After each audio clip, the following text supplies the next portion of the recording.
Olá, hoje a gente mergulha aqui no material bem quente sobre as tensões recentes, sabe, entre Irã e Israel. Uhum. E como isso tudo está mexendo com a economia global e, claro, a americana em especial. Sim, com certeza. O foco vai ser risco de inflação, a política de tarifas lá dos Estados Unidos e umas manobras fiscais que estão dando o que falar. Exato. A ideia é entender como esses eventos geopolíticos podem, redesenhar estratégias econômicas, né? E o que isso significa para o mercado, para o nosso bolso. Vamos lá desvendar isso? Bom, para começar, a análise parte daqueles ataques israelenses que foram reportados, né? Contra pontos-chave da energia iraniana. Sim. Parece que atingiram o campo de gás de Pars, que é gigantesco, o maior do mundo, e também um depósito de gás e uma refinaria importantes. Isso, claro, interrompeu a produção lá. E o primeiro dominó a cair, que várias fontes apontam, é esse risco de um choque de inflação, certo? Tem até projeção, acho que do JP Morgan, Isso, tem sim. falando em petróleo a $130 o barril. Isso poderia mesmo dobrar a inflação americana para uns 5%? É a projeção que circula, sim. E o fascinante aqui é como esse fantasma da inflação meio que coloca em xeque a política de tarifas, né? Aquela defendida pelo pessoal do Trump como Bessent. Exatamente. E olha que a inflação já estava meio persistente antes disso tudo, né? O núcleo do CPI ali perto de 3%, serviços quase 4%. Já não estava fácil. E tem uma contradição que o material aponta que é curiosa. O Bessent dizendo que tarifa não é imposto. Pois é.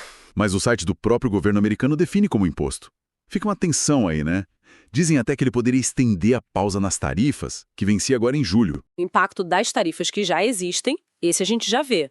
Os dados lá do Porto de Los Angeles, por exemplo, Queda nas importações, né? queda de 19% em maio.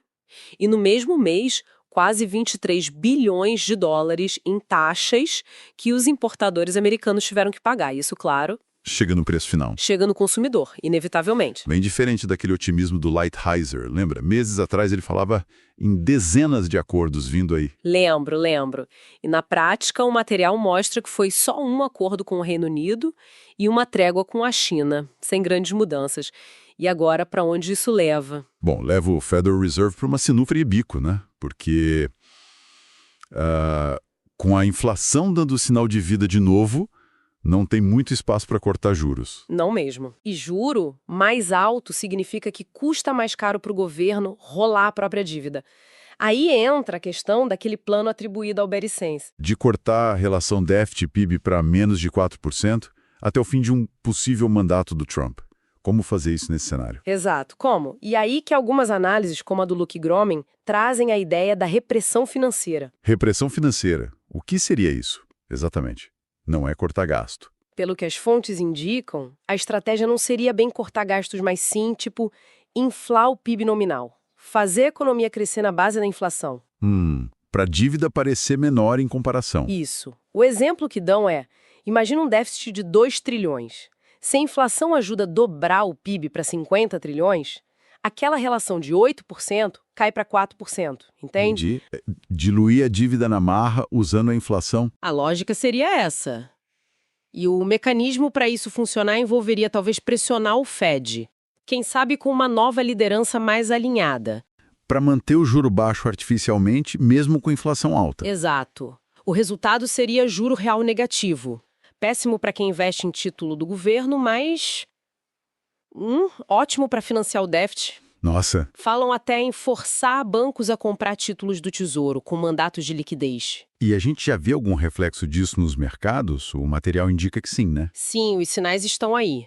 Petróleo já subiu coisa de 8, 10%. Analistas como Paul Tudor Jones falando em mais queda para o dólar, uns 10%. Uhum. E o Jeff Gundlach prevendo juro de longo prazo americano batendo 6%. São sinais fortes. Sem dúvida. E para completar o quadro, a tensão geopolítica não para, né? O Irã cancelou aquelas conversas nucleares em Omã. Importantes essas conversas. Muito. E volta a ameaça de fechar o Estreito de Hormuz. Além disso, o material cita umas declarações meio confusas do Trump sobre o envolvimento americano e uns posts dele descritos como desconexos sobre fazer acordos lá no Oriente Médio. Então, juntando tudo, temos geopolítica fervendo, risco de inflação voltando forte, a política de tarifas americana naquela pressão toda e essa possibilidade de uma estratégia fiscal bem diferente. Essa repressão financeira para lidar com a dívida. O cenário é complexo. Muito complexo. E fica a reflexão final, né, baseada nisso tudo que a gente viu nas fontes. Até que ponto a política externa e as necessidades econômicas internas, como essa gestão da dívida via inflação, acabaram se amarrando de um jeito... Inseparável, quase. Pois é, inextricável mesmo, uma ditando as regras da outra. E se for isso mesmo, quais seriam as consequências dessa interdependência toda para a estabilidade futura, tanto global quanto a doméstica? Fica a questão no ar.